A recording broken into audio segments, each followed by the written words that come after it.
carta de Paulo aos Romanos é uma das coisas mais longas e significativas já escritas por aquele que antes era conhecido como Saul de Tarso. Ele era um rabino judeu, pertencente a um grupo conhecido como fariseus, e ele era apaixonado e devoto à Torá de Moisés e às tradições de Israel. E ele via Jesus e seus seguidores como uma ameaça. Mas ele teve um encontro radical com Jesus ressuscitado, que o enviou como um apóstolo, como um representante oficial para o mundo do povo não judeu, chamado de gentios na Bíblia. E então ele começou a usar o seu nome romano, Paulo, e viajou por todo o antigo Império Romano contando às pessoas sobre o Rei Jesus ressuscitado e formando seus seguidores nessas novas comunidades chamadas de igrejas. E Paulo, ocasionalmente, escrevia cartas para essas novas comunidades de Jesus para ajudá-las a promover sua fé, responder a perguntas que as pessoas tinham. E o livro de Romanos é uma dessas cartas. Na verdade, foi escrito bastante tarde em sua carreira. Agora, sabemos, pelo livro de Atos, que a igreja em Roma já existia por algum tempo e que era composta por judeus e não-judeus seguidores de Jesus. Mas a certa altura, o imperador romano Cláudio expulsou todo o povo judeu de Roma. E então, cerca de 5 anos depois, todos esses judeus, incluindo os judeus seguidores de Jesus, foram autorizados a retornar.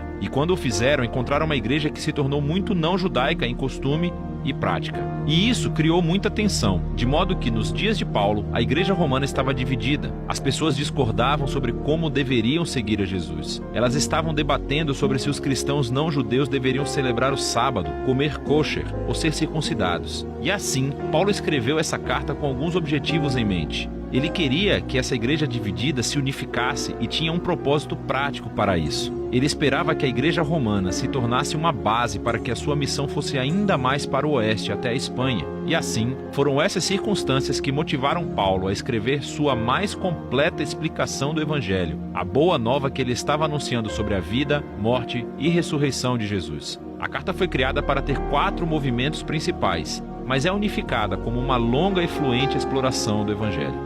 O Evangelho, segundo Paulo, em primeiro lugar, revela a justiça de Deus e também cria uma nova humanidade que cumpre a promessa de Deus a Israel. E é este Evangelho que vai unificar a igreja.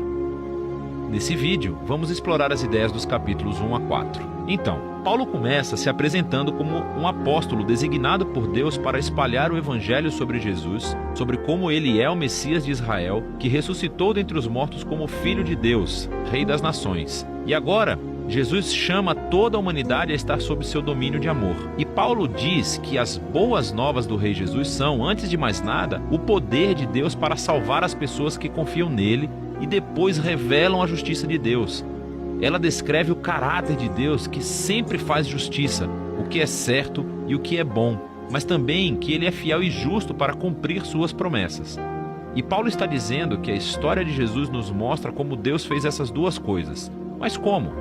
Bem, primeiro ele reconta de uma forma longa e criativa a história do Gênesis nos capítulos de 3 a 11.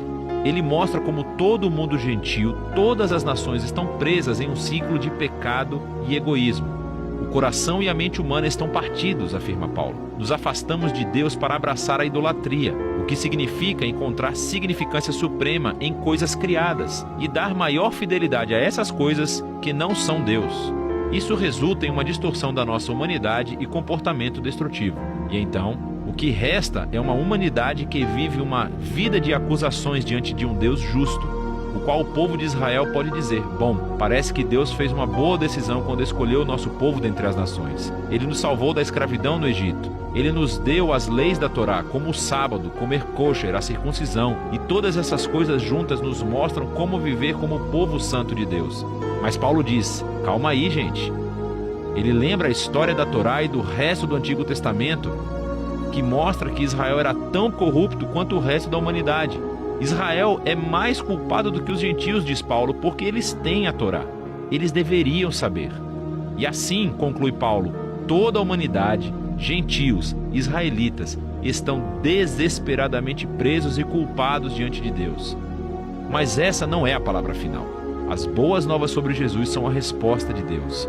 Em vez de culpar a humanidade, Jesus veio como o Messias de Israel para morrer em nome de todas as pessoas como sacrifício pelos pecados. Como nosso representante, Jesus sofreu no seu próprio corpo todas as consequências da dor, do pecado e da morte que causamos no mundo. e ele superou tudo com a sua ressurreição dentre os mortos. Ele disponibiliza sua nova vida de ressurreição para os outros. Jesus se tornou no que nós somos para que pudéssemos nos tornar em quem Ele é. E tudo isso, diz Paulo, é como Deus justifica aqueles que confiam ou têm fé em Jesus. Agora, justificação é outro termo rico do Antigo Testamento para Paulo e está relacionada com a justiça de Deus. Literalmente significa se declarar justo. Por causa daquilo que Jesus fez em nosso lugar, recebemos um novo status diante de Deus. Em vez de nos considerar culpados, Deus declara que as pessoas estão em um relacionamento correto com Ele e estão perdoadas. A justificação resulta em uma nova família. A pessoa que confia em Jesus recebe um lugar entre o povo da aliança de Deus. A justificação também resulta em um novo futuro, que inicia uma jornada de transformação da vida pela graça de Deus. E assim, todas essas coisas sobre justificação são um presente de Deus para aqueles que, através da sua fé, estão em Cristo Jesus. E isso leva Paulo, no capítulo 4, a explorar as enormes implicações que tudo isso tem para quem pode fazer parte da família da aliança de Deus.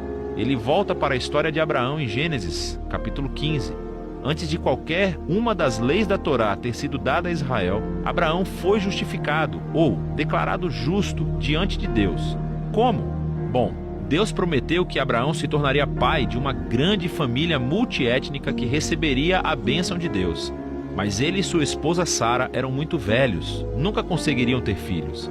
Mesmo assim, Abraão tinha uma fé radical e confiança na promessa de Deus, e portanto, Deus declarou que ele era justo. E assim, Paulo diz, agora Abraão tornou-se o pai da nova família da aliança e está se espalhando por todo o mundo. Essa família é composta de judeus e gentios que têm o mesmo tipo de fé e confiança naquele que cumpriu a promessa de Deus a Abraão, Jesus, o Messias. Então, vamos fazer uma pausa e resumir as ideias principais de Paulo aqui nos capítulos de 1 a 4, porque elas são a base para entender o restante da carta. Esse resgate, no entanto, não vai acontecer através de pessoas que tentam obedecer às leis da Torá. Pelo contrário, o caráter justo de Deus o levou a resgatar o mundo através da morte e ressurreição de Jesus, para que ele pudesse criar essa família multiétnica de Abraão baseada na fé e torná-los o seu próprio novo povo da aliança. E então, Paulo mostra como essa nova família faz parte de algo muito maior, que os leva a um novo modo de vida juntos. Mas tudo vai estar enraizado nessas ideias centrais exploradas no capítulo de 1 a 4 da carta de Paulo aos Romanos.